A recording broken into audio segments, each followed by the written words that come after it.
there's things you could do to improve, and you know what they are. And there's small steps that you could take, that you might take, that would put you in that direction. And then the question is, are you big enough to take those small steps? Are you capable of grappling with the fact that you're fundamentally flawed to the point where you have to break things down into almost childlike steps in order to manage them? And the answer to that is, yeah, you are. Most people have things they avoid, and they're afraid of. So I would say to some degree, it's the lot of everyone. People vary in the degree to which they've conquered that. And you do meet people from time to time who are extraordinarily disciplined. But most of the time, they've got disciplined in exactly this manner. It's through slow, incremental improvement. And then you challenge yourself. It's like, well, could I do this? That would be better. And you find out. And then you think, well, is there something slightly larger and more challenging that I could do? That would be better. And you try it and you find out. And as you try it and you find out, generally you get better at it and you can take on larger and larger challenges. You take responsibility for yourself. That's part of standing up straight with your shoulders back. It's like, take on the world, man, but only at the level that you can manage. When you're ignorant and biased and deeply flawed and immature, it's where everyone starts. You don't want to bite off more than you can chew, but it doesn't mean that you can't wrestle with part of reality. Some part that's small enough so that you have a good shot at victory. And then you attain victory over some small part of the chaos. And then you're the person who's victorious over chaos. You're just a beginner, but that's who you are. And then maybe you can get unbelievably good at that. And you do that by challenging yourself humbly at the level that you're able to function. It's easier to understand if you think about a child that you're trying to rear properly, and you want to make that child, help that child reveal their highest potential, whatever that is, whatever that means. And what you do is you don't set them a series of impossible tasks in the hope of undermining their self-confidence.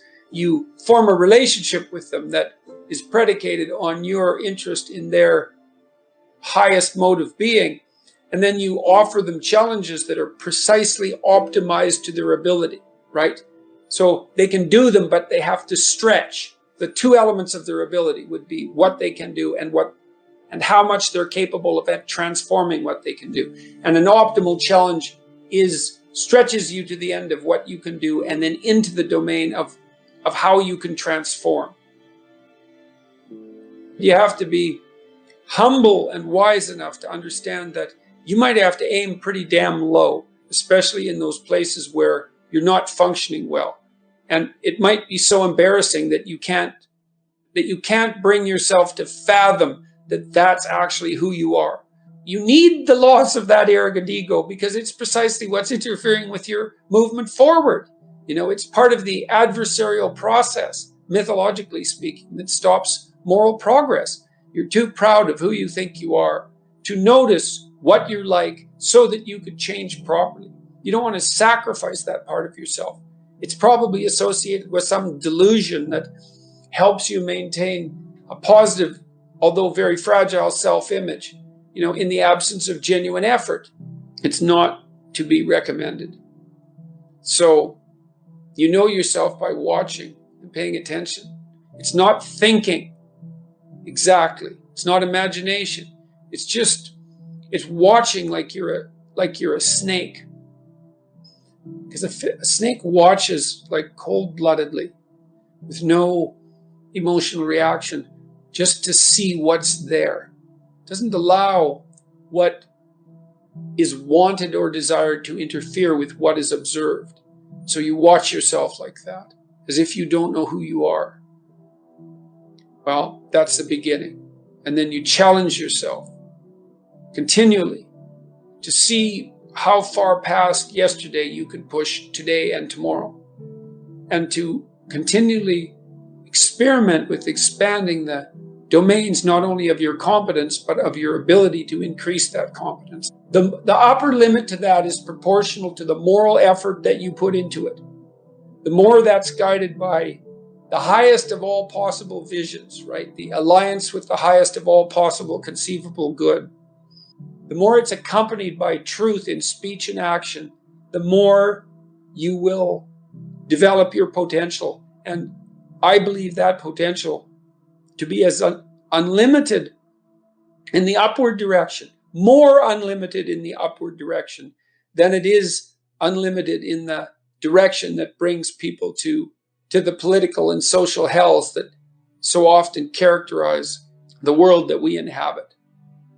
And so you also, I suppose, have to be willing to undertake that as an adventure, because it's a hell of a thing to bear that kind of responsibility. It takes a person out of the ordinary. It takes them out of themselves. But there's deep meaning to be had in it, and there isn't anything better that you can do. There's this old idea that you go into the abyss. It's an idea that you can gaze into the abyss. You gaze long, and what you find in the abyss is a monster. That's the dragon at the bottom of the abyss, let's say. That's Satan himself, for that matter. But if you go into that as deeply as you can, what you find is you find your fragmented father in a comatose condition, in a desiccated and separated condition. And then you revivify that. Well, what does that mean? It means something. It means that if you look in the darkness, you find the light. That's one thing it means. And that the light really stands out against the darkness, but that the light is to be found in the darkness. So that's a very interesting thing. That's a quest narrative. But it means more than that. It means something fundamental. So we know, for example, that if you take yourself out of your current state of predictability and safety, and you put yourself in a new situation, you'll learn, right? You'll incorporate new information. So that's a cognitive issue. But that isn't all that happens. What happens is that new genes turn on within you and code for the production of new proteins. And that happens neurologically. New parts of you turn on. And so the idea is that if you can move yourself out into the world and push yourself out against a maximum array of challenges, more and more of you turns on. And then the question would be, well, what would you be if all of you that could be turned on was turned on? And the answer would be, you would be the resurrection of the ancestral father. That's what you would be. And so that's why Christ says, I am the way and the truth and the life, and no one comes to the Father except through me. What that means is that if you take on the unbearable burden of being voluntarily, then that transforms you into the ancestral father. And that's true. And so that's unbelievably optimistic. It's so interesting because it's dark beyond belief.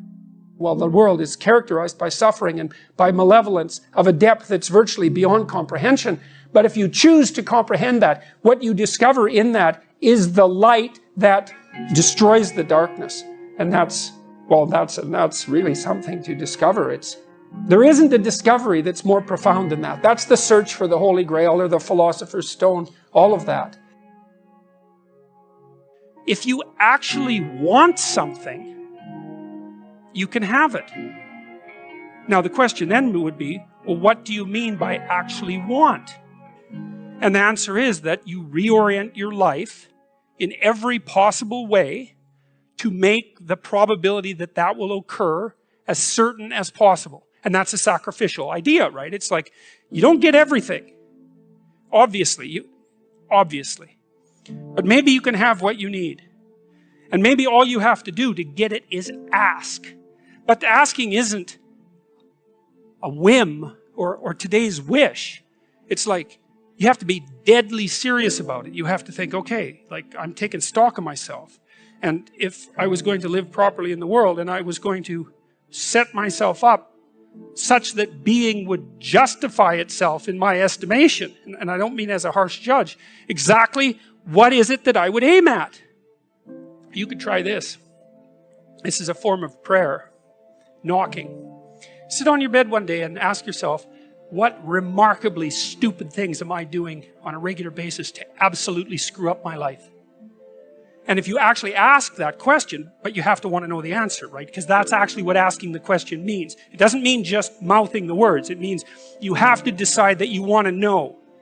You'll figure that's out so fast it'll make your hair curl. You're perfectly capable of thinking.